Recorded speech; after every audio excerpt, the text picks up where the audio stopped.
Bismillahirrahmanirrahim. Assalamualaikum students. Hope so you are fine. Today we are going to discuss the numerical problem of unit number 4 class 9th physics of National Book Foundation. 4.1 numerical है जो first numerical है new book का.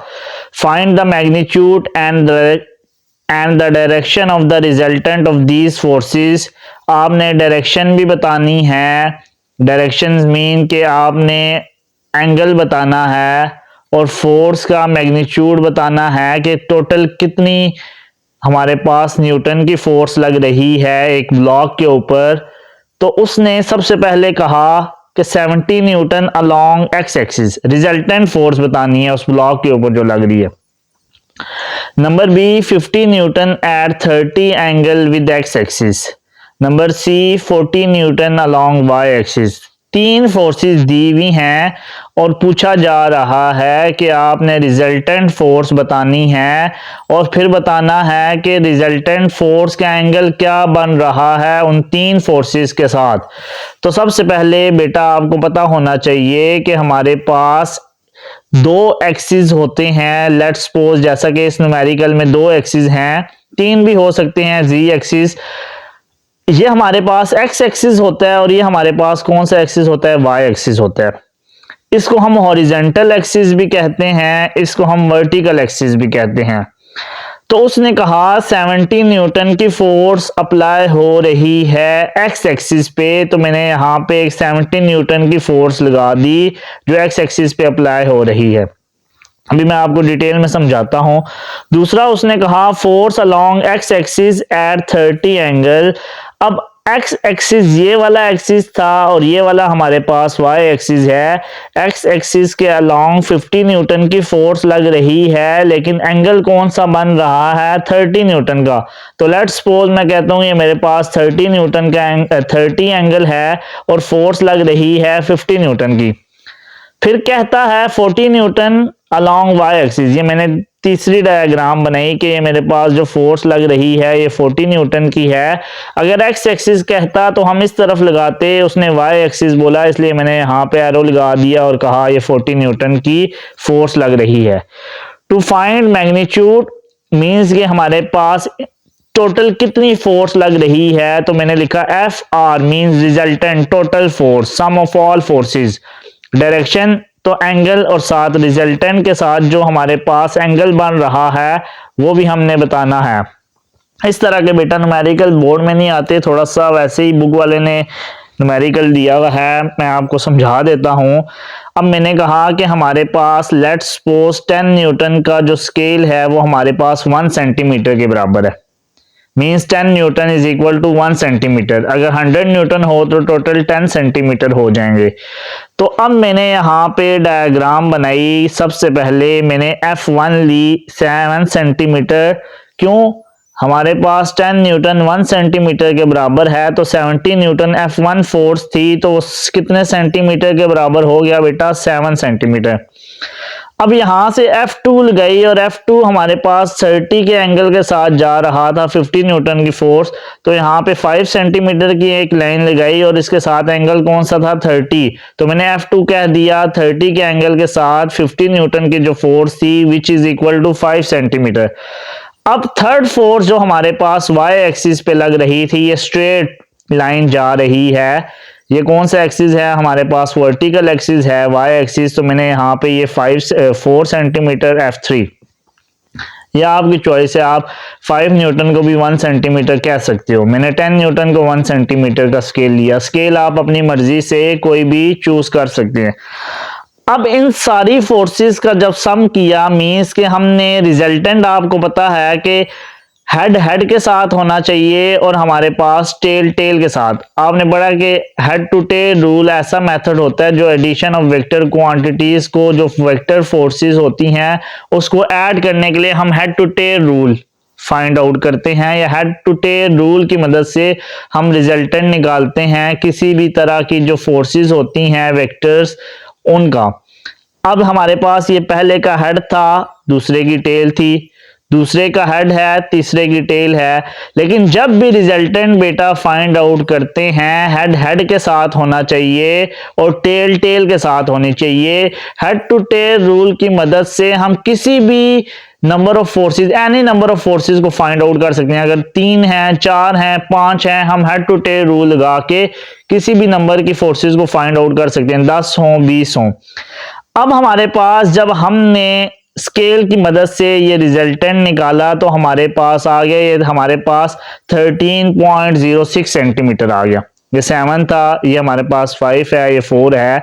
जब resultant निकाला कि total हमारे पास ये कितनी फोर्स लगी इसके ऊपर, रिजल्टेंट फोर्स स्केल की मदद से यहां से यहां तक मेजर किया तो हमें पता चला कि हमारे पास 13.06 सेंटीमीटर है। और आपको पता है 1 सेंटीमीटर 10 न्यूटन के बराबर है, तो यहां से हमने खुद लिया था 10 के साथ मल्टीप्लाई कर दिया तो फोर्स हमारे पास 130.6 न्यूटन की लग रही है। अब बाय यूजिंग प्रोटेक्टर जब आपने एंगल मेजर किया तो एंगल हमारे पास आया 29.8 यहाँ पे डिग्री विद एक्स एक्सिस, इसलिए क्योंकि एंगल हमारे पास एक्स एक्सिस के साथ बन रहा है। एक हमारे पास एक्स एक्सिस था, एक वाई एक्सिस था। लेट्स सपोज यहाँ पे वो कहता कि आपने 50 न्यूटन की फोर्स है वाई एक्सिस के साथ, तो एक और फोर्स यहाँ से सीधी बन जाती, फिर हम यहाँ से रिजल्टेंट जितनी मर्जी फोर्सेस हों, हेड टू टेल रूल के लिए कोई भी नंबर ऑफ फोर्स को हम ऐड कर सकते हैं। होप सो आपको फर्स्ट न्यूमेरिकल आपके लिए एक न्यू न्यूमेरिकल था तो आपको समझ आ गई होगी। चलें सेकंड न्यूमेरिकल की तरफ चलते हैं। अच्छा, सेकंड न्यूमेरिकल बड़ा इंपॉर्टेंट न्यूमेरिकल है। An aeroplane is moving with 200 metre per second. एक जहाज है, एरोप्लेन है जो मूव कर रहा है 200 मीटर पर सेकेंड की स्पीड से, और वो 60 का एंगल बना रहा है विद हॉरिजेंटल। मींस हॉरिजेंटल पिछले न्यूमेरिकल में भी बताया है, हॉरिजेंटल हमेशा एक्स एक्सिस को कहते हैं और वर्टिकल हमारे पास वाई एक्सिस होता है। तो वो कह रहा है sun is shining straight above the aeroplane. सूरज चमक रहा है बिल्कुल एरोप्लेन के ऊपर। आपको पता है सूरज की रोशनी जब भी किसी चीज पे पड़ती है, जैसा कि ये एरोप्लेन पे पड़ रही है, तो उसका साया नीचे बन रहा है। और वो कह रहा है कि हमारे पास आपने बताना है what is the speed of the shadow of the plane on ground, कि स्पीड ऑफ शैडो हमारे पास क्या होगी, जो हमारे पास साया बन रहा है उसकी क्या स्पीड होगी। सबसे पहले velocity of aeroplane v is equal to 200। Angle हमारे पास कितना था, 60 था।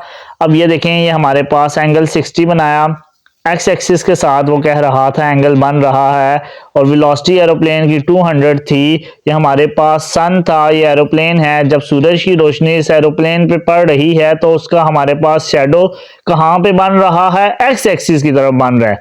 तो इसलिए मैंने कहा स्पीड ऑफ शैडो Vx। अगर लेट्स सपोज उसका शेडो y एक्सिस पे होता तब मैं कहता हमने Vy फाइंड करना है।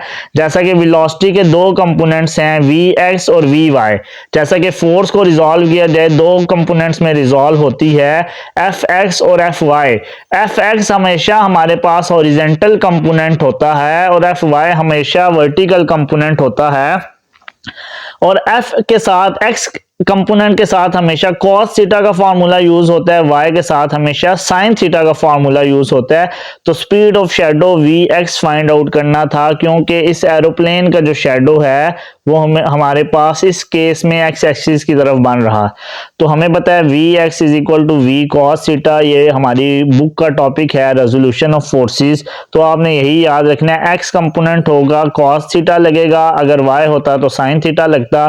जैसा कि Fx is equal to F cos होता है, तो यहाँ हमारे पास वेलोसिटी को V से रिप्रेजेंट किया था, तो यहाँ Vx is equal to V cos theta.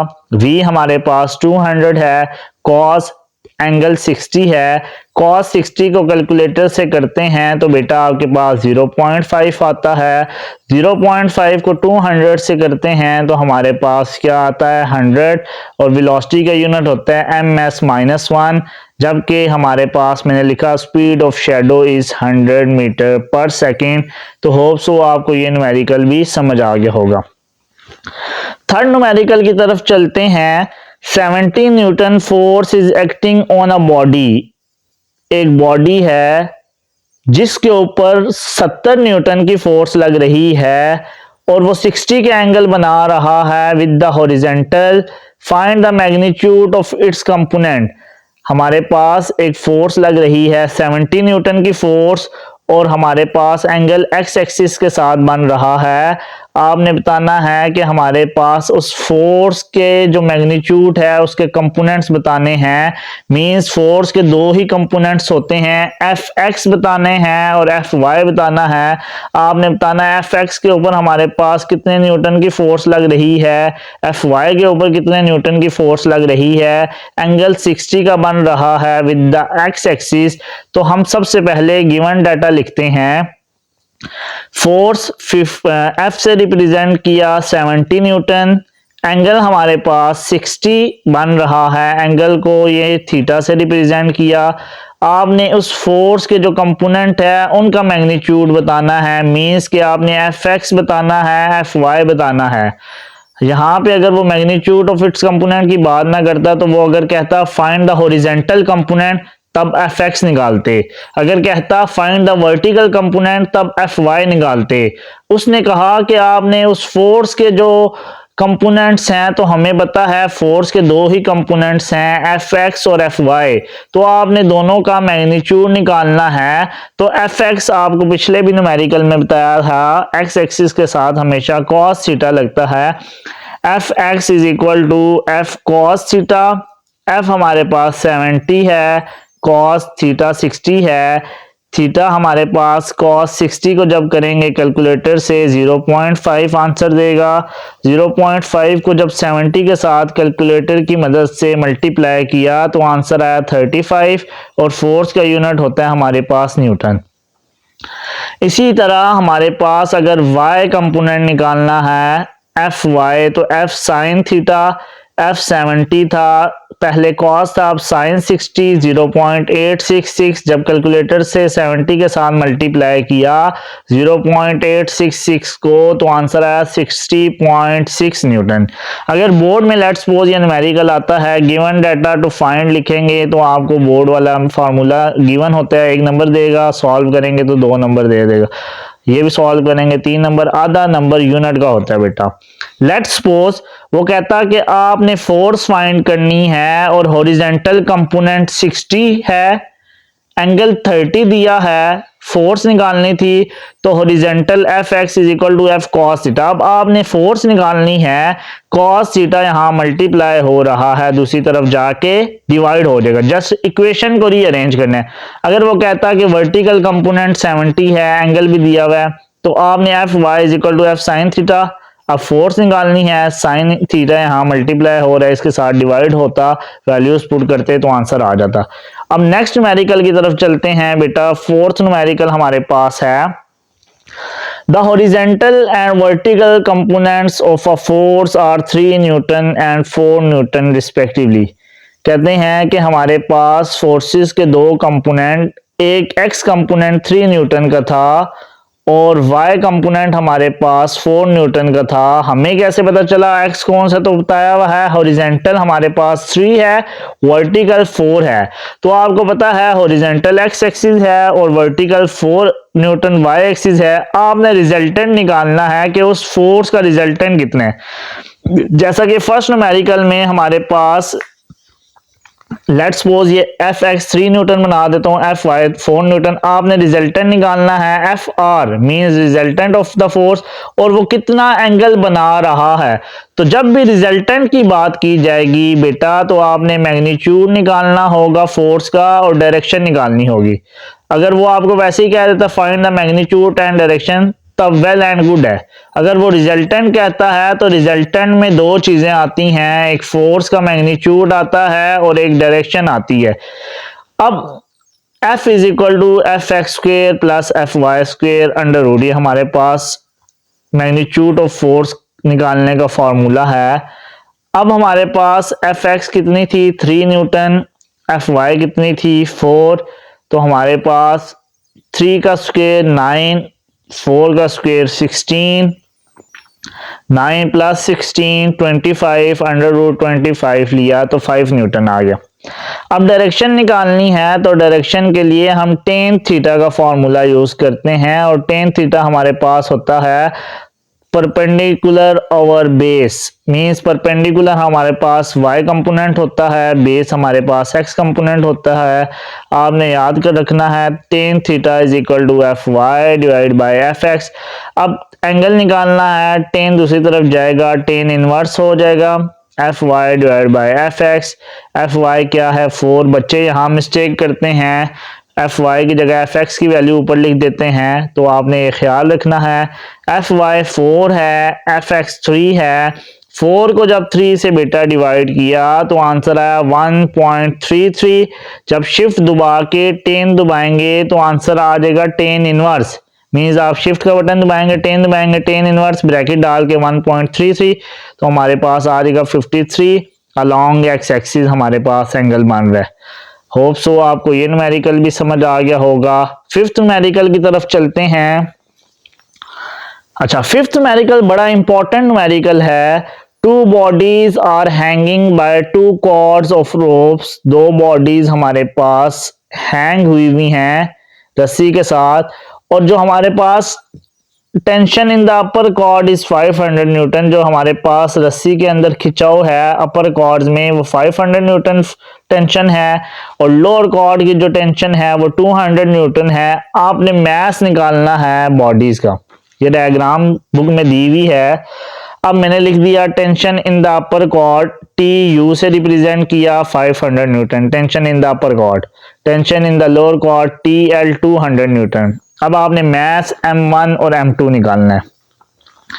अब बेटा as we know that tension in the first string is equal to the weight of M1 and M2, इसका क्या मतलब है?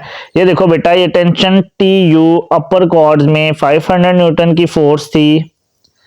अब आपको पता है इसके अक्रॉस वेट क्या है W1, जो लोअर कॉर्ड है उसके अक्रॉस वेट क्या है W2। अब हमने क्या निकालना है? मास निकालना है। अगर मैं कहता हूं कि लोअर कॉर्ड्स के अक्रॉस TL किसके बराबर है? W2 के बराबर है। क्यों हमारे पास? क्योंकि आपको पता है टेंशन भी एक फोर्स ही होती है, टेंशन का यूनिट भी न्यूटन होता है, वेट का यूनिट भी न्यूटन होता है। तो हम कहेंगे, ये यहाँ पे लिखा हुआ भी होगा कि हमारे पास टेंशन, अगर लेट्स सपोज मैं TL किसके बराबर है? W2 के बराबर है, और जो अपर कॉर्ड के ऊपर टेंशन लग रही है 500 न्यूटन, वो किसके बराबर है? W1 plus W2। क्यों? क्योंकि इसकी एग्जांपल बेटा मैं आपको ऐसे देता हूं कि एक बंदे ने ऊपर से किसी लकड़ी को पकड़ा हुआ है और बंदा लटक रहा है, नीचे दूसरे बंदे ने उस बंदे को पकड़ा हुआ है।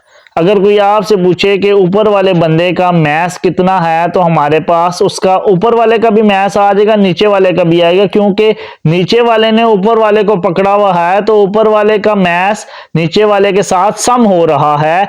इसी तरह ये जो हमारे पास टेंशन अपर कॉर्ड में 500 न्यूटन की है, अगर आपने ये फाइंड करनी है तो इसके लिए आपको W1 प्लस W2, क्योंकि इसके साथ, इस रस्सी के साथ जो इसकी टेंशन है ये भी अटैच है, तो आपने कहना है टेंशन अपर कॉर्ड की W1 प्लस W2 है, क्योंकि दोनों ऐड हो रही हैं। अगर लेट्स सपोज हमारे पास टेंशन लोअर कॉर्ड की है तो इसके साथ इसका तो कोई लिंक नहीं है, क्योंकि ये इसकी फाइंड करनी है, तो लोअर कॉर्ड हमारे पास टेंशन TL W2 के बराबर होता।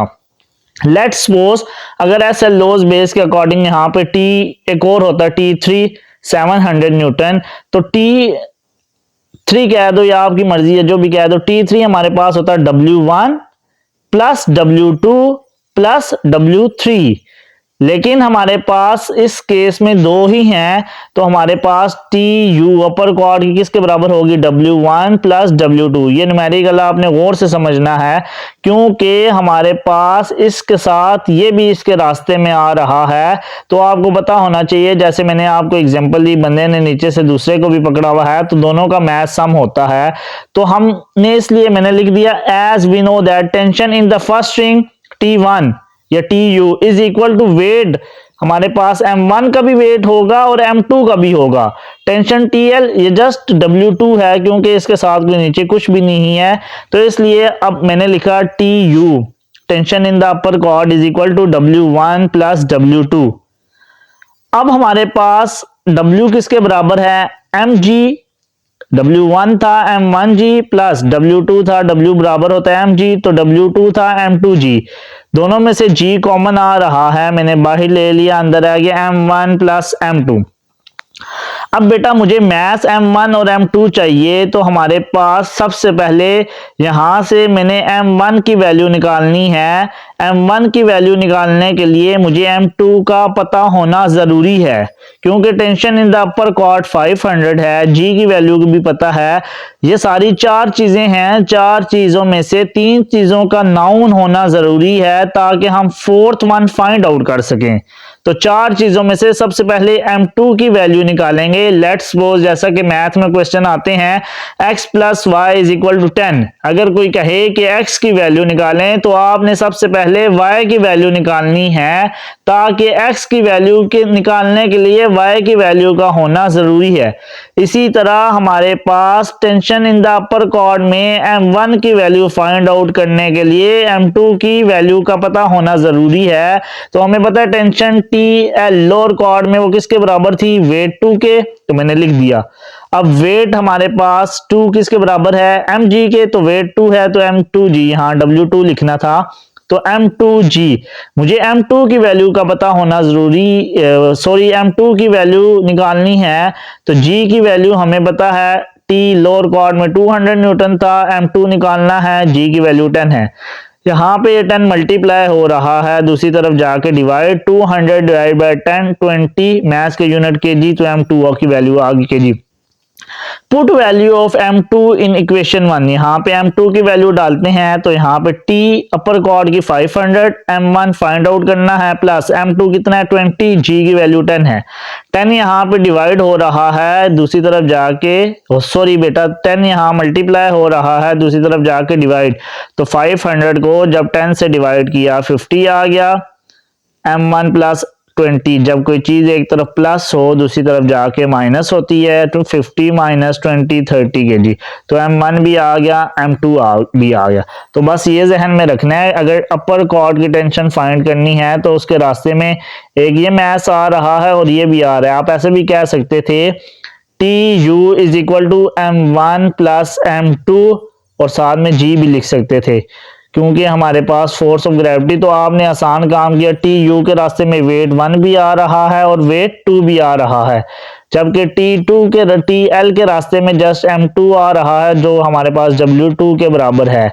अगर लेट्स सपोज यहाँ 4 होते, T1, T2, T3, T4, तो T1 होता है M1 या T1 होता है W1 plus W2 plus W3। जैसा कि मैंने आपको एग्जांपल दी है कि एक बंदा है, उसने रस्सी को पकड़ा हुआ है, नीचे वाले बंदे ने उसकी वो लातों से पकड़ा है, उसके नीचे एक और होता है वो भी लेग से पकड़ता, तो सारों का मैथ्स ऐड होता है ऊपर वाले में। इसी तरह हमने इस न्यूमेरिकल में इसका भी वेट ऐड किया, इसका भी ऐड किया। होप सो आपको ये न्यूमेरिकल समझ आ गया होगा। क्वेश्चन 6 की तरफ चलते हैं। क्वेश्चन 6 में कह रहे हैं calculate the torque acting on a spanner of length 20 centimetre. हमारे पास एक स्पैनर है जिसकी लेंथ 20 सेंटीमीटर है। आपने फाइंड करना है कि उसके ऊपर कितना टॉर्क अप्लाई हो रहा है। अगर हमने एक नट को ओपन करना है, फोर्स हम लगा रहे हैं 50 न्यूटन। कहते हैं अगर हम उस नट को खोलना चाहते हैं, या if the same nut is to be loosen by the force of 100 newton, अगर हमारे पास यही सेम नट है जिसके ऊपर हम 100 न्यूटन की फोर्स लगा रहे हैं, तो आपने बताना है कि हमारे पास उस स्पैनर की लेंथ कितनी है।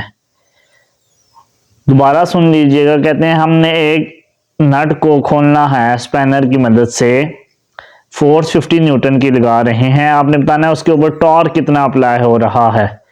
अगर हम उसी नट को खोलना चाहते हैं, 100 न्यूटन की फोर्स लग रही है, तो आपने बताना है कि उस स्पैनर की लेंथ कितनी है।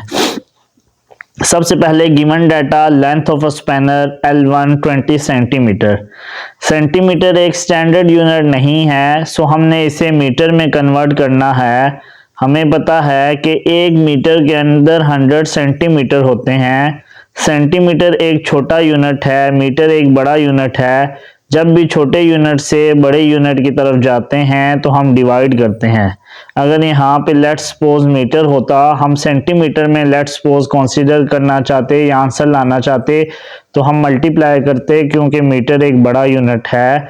जब भी बड़े यूनिट से स्मॉलर यूनिट की तरफ जाते हैं तो हम मल्टीप्लाई करते हैं। इस केस में 20 divide by 100 0.2 metre. Force F1 given है 50 न्यूटन, फोर्स F2 हमारे पास गिवन है 100 न्यूटन। आपने लेंथ निकालनी है स्पैनर की, जिसे हमने L2 का नाम दिया। दूसरा आपने टॉर्क निकालना है। अब हमें पता है टॉर्क का फॉर्मूला होता है F इंटू L। तो मैंने कह दिया F1 multiply by L1। F1 हमारे पास 50, लेंथ L1 कितना था 0.2। जब 50 को 0.2 से करेंगे तो 10, फोर्स का यूनिट न्यूटन, लेंथ का यूनिट मीटर, तो 10 न्यूटन मीटर हमारे पास टॉर्क आ गया। अब हमने क्या फाइंड करना है, अब हमने लेंथ L2 फाइंड आउट करनी थी। तो torque is equal to F into L। F2 आ गया, यहाँ पे L2 आ गया। लेंथ फाइंड आउट करनी थी, फोर्स मल्टीप्लाई हो रही थी, दूसरी तरफ जाके डिवाइड। टॉर्क हमारे पास कितना था 10 डिवाइड बाय F2 100। 10 को जब 100 से किया 0.1 मीटर आंसर आया बेटा। अब मीटर एक स्टैंडर्ड यूनिट, अगर हम इसे सेंटीमीटर में, यहाँ तक भी आंसर ठीक है बेटा।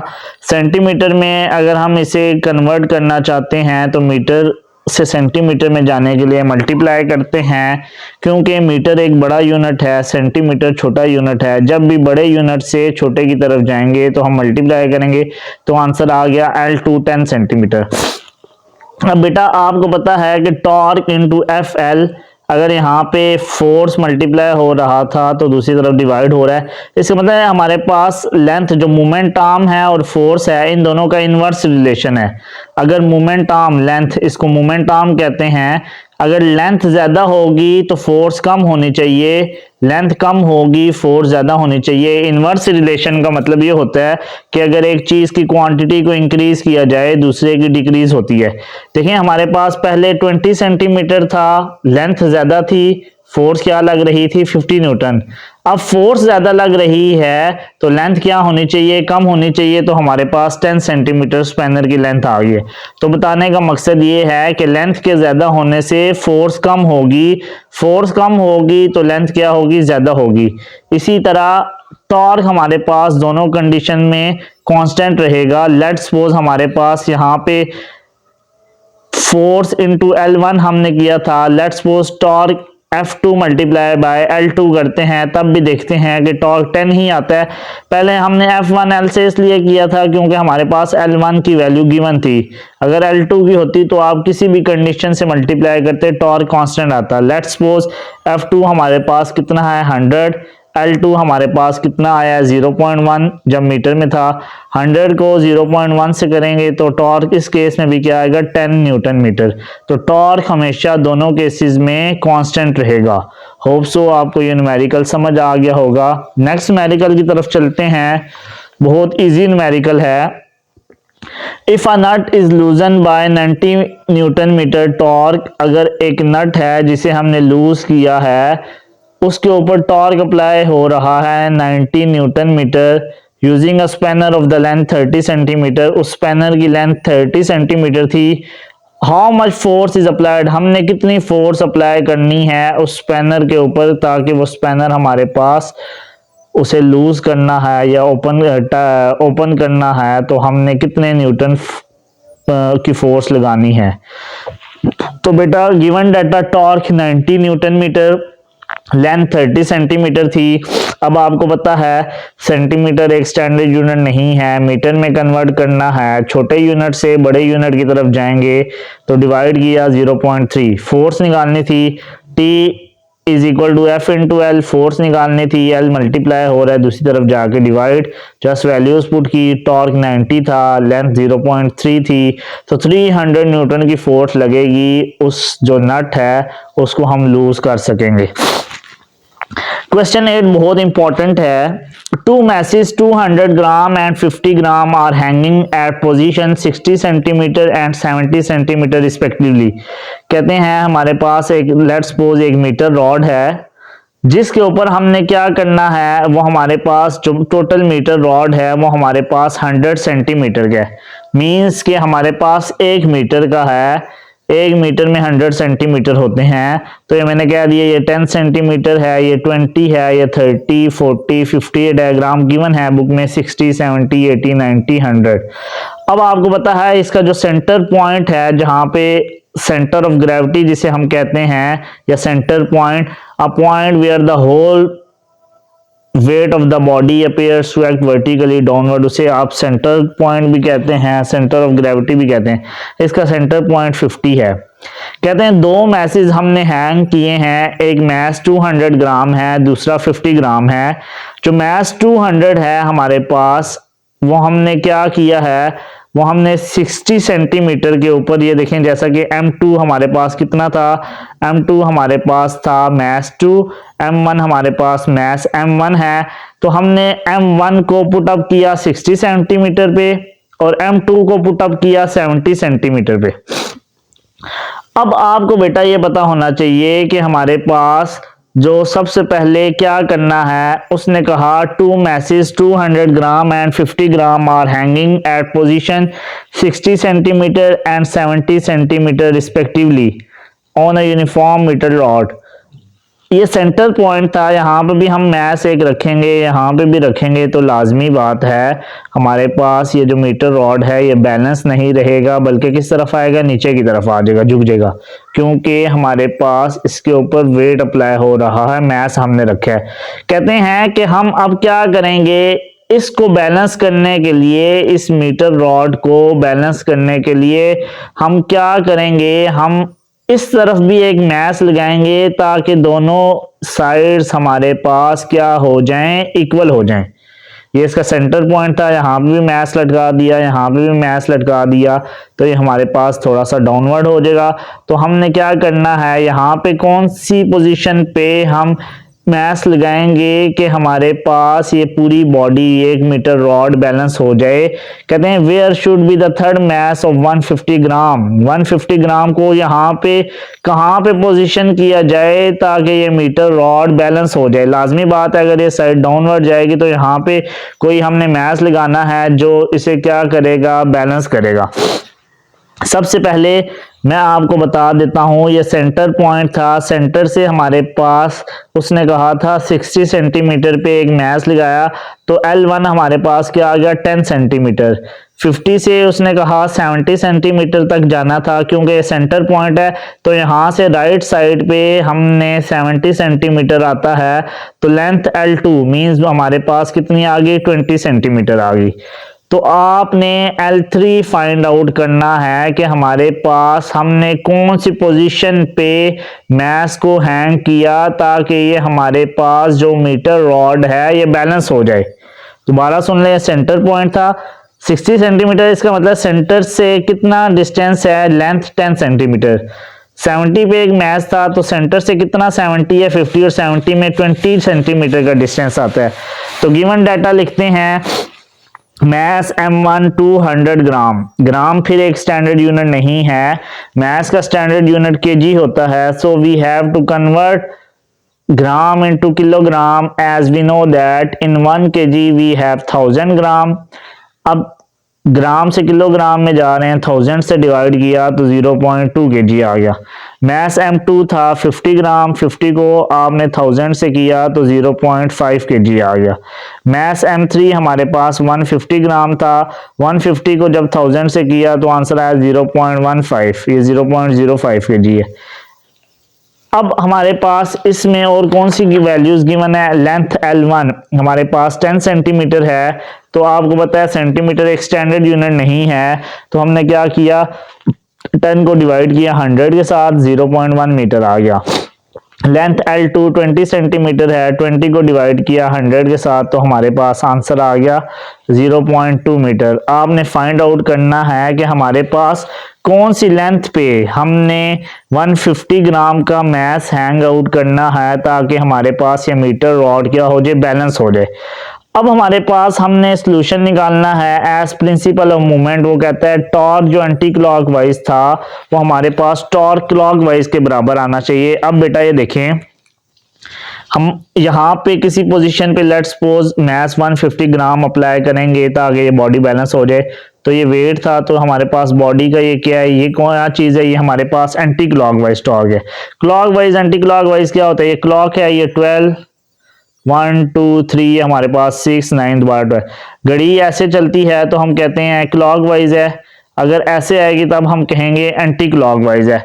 इसी तरह जब हम किसी नट को ओपन करते हैं लेट्स सपोज, तो ओपन करने के लिए हम एंटी क्लॉकवाइज फोर्स लगाते हैं, नट को टाइट करते हैं। या मेरे पास ये जैसे ये एक पेन है, इसका मैं जब ढक्कन बंद करूंगा तो मैं क्या करूंगा, मैं क्लॉकवाइज फोर्स लगाऊंगा। तो आपने याद रखना है क्लॉकवाइज और एंटी क्लॉकवाइज क्या है। लेट्स सपोज ये लेफ्ट हैंड साइड पे जब हम एक लेंथ मेजर करेंगे, मैस यहाँ पे कौन सी पोजीशन किस लेंथ पे हमने हैंग करना है, तो ये एंटी क्लॉकवाइज है बेटा। और ये हमारे पास जो दो मैसेज हैं, ये नीचे की तरफ इनका वेट है, ये जैसा कि ये हमारे पास क्या है, ये हमारे पास क्लॉकवाइज है। तो आपने बताना है कि प्रिंसिपल मूवमेंट के अकॉर्डिंग हमारे पास क्लॉकवाइज टॉर्क किसके बराबर है, एंटी क्लॉकवाइज टॉर्क के। अब एंटी क्लॉकवाइज में हमारे पास क्या था, हमारे पास आपने बताना है एंटी क्लॉकवाइज में लेंथ थी, टॉर्क किसके बराबर होता है, एफ एल के बराबर होता है। तो आपको पता है कि हमारे पास F3 इंटू L3, क्योंकि लेंथ L3 थी हमारे पास यहाँ पे जो हमने क्या करनी थी, फाइंड आउट करनी थी। तो टॉर्क F43 है तो L भी क्या हो जाएगा L3। क्लॉकवाइज टॉर्क हमारे पास दो थे, एक ये था एक ये था। तो हम कहेंगे torque is equal to FL F1 L1 plus दो थे तो दोनों को ऐड करना है F2 L2। अब फोर्स किसके बराबर होता है, वेट के बराबर होती है, तो F की जगह वेट आ गया L3। इसी तरह फोर्स वेट के बराबर है, F1 था तो W1 आ गया, F2 था तो W2 आ गया। अब वेट mg के बराबर है तो वेट 3 था m3g, साथ L3 आ गया। वेट mg W1 था तो M1 आ गया, W2 था तो M2 आ गया। जस्ट वेट का फॉर्मूला लगाया। अब ये भी g है, दोनों में से हमने क्या किया, g कॉमन ले लिया, M1 अंदर आ गया L1 प्लस M2 L2। जी हमारे पास कैंसिल हो जाएगा तो हमारे पास रह जाएगा M3 L3 is equal to M1 L1 plus M2 L2। M3 क्या है 0.15, L3 फाइंड आउट करना है। M1 0.2 था, L1 हमारे पास 0.1 है प्लस M2 0.05, L2 0.2। 0.05 को 0.2 से मल्टीप्लाई किया तो 0.01 आ गया, 0.2 को मल्टीप्लाई किया 0.1 के साथ 0.02, दोनों को ऐड किया 0.03 आ गया, 0.15 मल्टीप्लाई हो रहा था, दूसरी तरफ जाके डिवाइड किया 0.2 मीटर आंसर आ गया। इन दोनों को डिवाइड किया, अब मीटर है सेंटीमीटर में लगाना है, 0.2 को 100 से किया 20 सेंटीमीटर। इसका मतलब है कि हम 20 सेंटीमीटर पे 150 ग्राम का मैस हैंग आउट करेंगे सेंटर से, ताकि हमारे पास ये बॉडी क्या हो जाए, बैलेंस हो जाए। तो ये इंपॉर्टेंट न्यूमेरिकल था, इजी सा था, कोई मुश्किल न्यूमेरिकल नहीं था। जस्ट आपने कॉन्सेप्ट को अंडरस्टैंड करना था। जब आप कॉन्सेप्ट को अंडरस्टैंड कर गए तो आप इजीली हर न्यूमेरिकल को क्या कर सकोगे, सॉल्व आउट कर सकोगे। तो उम्मीद है कि ये न्यूमेरिकल आपको समझ आ गया होगा। इस न्यूमेरिकल में आपको कोई इश्यू हुआ तो आप मुझे कमेंट बॉक्स में भी मेंशन कर सकते हैं। तो आपने ये चीज़ें याद रखनी है कि 200 ग्राम को हमने 60 सेंटीमीटर पे हैंग आउट किया और 50 ग्राम को हमने क्या किया, 70 सेंटीमीटर पे हैंग आउट किया, तो आपके पास आंसर आ गया। अब लास्ट न्यूमेरिकल इस चैप्टर का करते हैं। अ steering wheel of diameter 2 feet is rotated by two equal and opposite forces। एक स्टीयरिंग व्हील है जिसका डायमीटर 2 फीट है, each of magnitude 10 न्यूटन। आपको पता है कि टू अनलाइक पैरेलल फोर्सेस जिसका हमारे पास मैग्नीट्यूड सेम हो, not along the same line, एक दूसरे के ऑपोजिट हो, उसको किसकी वजह से कपल प्रोड्यूस होता है। आपने फाइंड करना है what is couple arm, calculate the movement of couple. आसान सा न्यूमेरिकल है। ये हमारे पास एक स्टीयरिंग व्हील है जिसका हमारे पास डायमीटर 2 फीट है। अब आपको पता है कि हमारे पास ये एक फोर्स लग रही है कपल की, और एक फोर्स, कपल कहते हैं टू फोर्स, एक फोर्स F1 है, ये हमारे पास फोर्स F2 है। तो ये हमारे पास कपल प्रोड्यूस कर रहा है। स्टीयरिंग व्हील एग्जांपल भी है कपल की। तो आपने फाइंड आउट करना है कपल आर्म और मोमेंट ऑफ कपल। सबसे पहले डायमीटर 2 फीट, तो 1 फीट में हमारे पास 30.48 सेंटीमीटर होते हैं। तो 2 फीट थी तो 2 को मल्टीप्लाई किया 30.48 से, आंसर आया 60.96 सेंटीमीटर, ऑलमोस्ट 61 सेंटीमीटर आ गया। अगर आप इसे मीटर में कन्वर्ट करना चाहते हैं तो 61 डिवाइड बाय 100 0.61 मीटर आ गया। आपको पता होना चाहिए सेंटीमीटर से मीटर में जाने के लिए 100 से डिवाइड करते हैं। फोर्स कितनी लग रही थी? 10 न्यूटन की। मीन्स हमारे पास जो दोनों की सेम मैग्नीट्यूड है, ये भी 10 न्यूटन की फोर्स लग रही थी, ये भी 10 न्यूटन की फोर्स लग रही थी। आपने कपल आर्म फाइंड आउट करना है और moment of a couple find out करना है। अब लिखा है couple arm is equal to the perpendicular distance. ये जो हमारे पास स्ट्रेट लाइन है, मीन्स यहां से लेके यहां तक, the perpendicular distance between line of action of force. हमारे पास ये एक फोर्स है और एक ये फोर्स है, इन दोनों के दरमियान जो हमारे पास एक परपेंडिकुलर डिस्टेंस है, इसको हम क्या कहते हैं? Couple arm. Couple arm is equal to the perpendicular distance between line of action of force. ये पॉइंट क्या है? F1, ये F2। यहाँ पे बॉडी पे फोर्स लग रही है ऊपर की तरफ, यहाँ पे नीचे की तरफ। तो ये जो स्ट्रेट लाइन है जिसे परपेंडिकुलर डिस्टेंस कह रहे हैं, ये कपल आर्म है। The perpendicular distance between line of action of force, दो फोर्सेज हैं तो मैंने क्या दिया? 2 फोर्सेज। इसको क्या कहेंगे? Couple arm. और सॉरी, हाँ कपल आर्म। अब कपल आर्म कितना था हमारे पास? हमने फाइंड आउट किया था 0.61 मीटर। ये पूरा डायमीटर है तो हमारे पास कपल आर्म भी क्या हो गया? 0.61 मीटर हो गया, क्योंकि यहाँ से यहाँ तक ये डायमीटर है और ये रेडियस हमारे पास, ये R1 कह सकते हैं और ये R2 कह सकते हैं। डायमीटर का जो हाफ होता है वो हमारे पास रेडियस होता है। अब moment of couple arm find करना है तो फॉर्मूला है F इंटू डी। जैसा कि टॉर्क होता है ना, टॉर्क का दूसरा नाम है moment, moment of a couple भी कहते हैं। तो वही फॉर्मूला है moment of couple arm F multiply by D. Means ये जो F1 इंटू डी या इसको F2 इंटू डी, कोई भी फॉर्मूला लगाओ हमारे पास आंसर सेम आएगा, क्योंकि दोनों 10 न्यूटन की फोर्स हैं। मीन्स ये एक फोर्स है और यहाँ से यहाँ तक डायमीटर है। ये हमारे पास क्या करता है? ये हमारे पास मोमेंट ऑफ कपल आर्म का फॉर्मूला है। तो फोर्स 10 है, डी 0.61 है, तो आंसर आ गया 6.1 न्यूटन मीटर। न्यूटन मीटर हमारे पास टॉर्क होता है, तो मोमेंट ऑफ कपल आर्म हम इसे टॉर्क भी कह सकते हैं। तो होप सो आपको इजी सा न्यूमेरिकल था, ये भी समझ आ गया होगा। अगर आपको कोई भी डिफिकल्टी हुई तो आप कमेंट बॉक्स में मेंशन कर सकते हैं। Thank you so much. अल्लाह हाफिज़।